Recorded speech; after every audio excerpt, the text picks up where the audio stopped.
Welcome back to my channel. তো guys, আজকে কোনো আর্ট ভিডিও না, আজকে হচ্ছে আমাদের গাছের কাঁঠাল ধরেছে দীর্ঘ অপেক্ষার পর খাবো। এবং একটু ক্যামেরাটি দেখানো। তো as you can see guys, গাছের কাঁঠালগুলো। তো গাইস, আমি জানি না পেকেছে কিনা, তো চলো উঠে যাই। কাটো কাটো কাটো।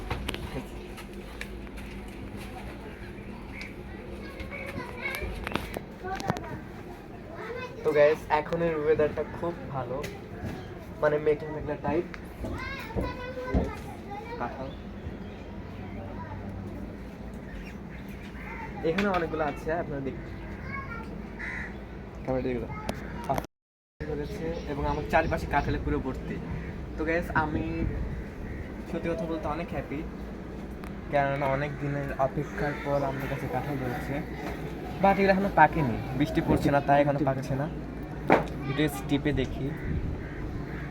নো গাইস, এখনো পাকেনি এগুলো। এগুলো আপনারা হয়তো অনেকেই জানেন যে কাঁঠাল কিন্তু রান্না করে খাওয়া যায়।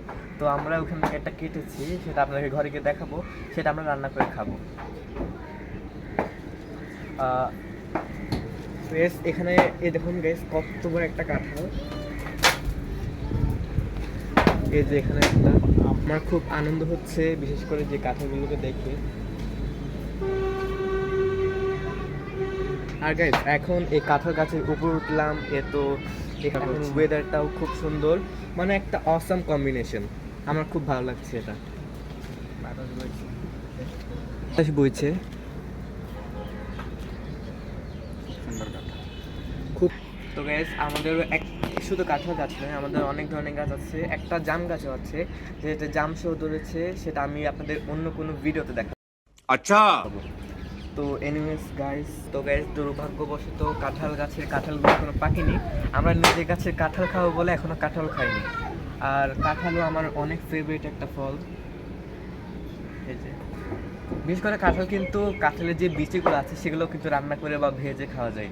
আপনারা হয়তো যারা বাঙালি আছেন তারা কিন্তু জানে এটা। তো গাইস, আজকের ব্লগটি ছিল এতটুকু পর্যন্তই। আর আপনাদের যদি এই ব্লগটি ভালো লেগে থাকে তাহলে অবশ্যই আমার চ্যানেলটিকে সাবস্ক্রাইব করে সাপোর্ট করে যাবেন।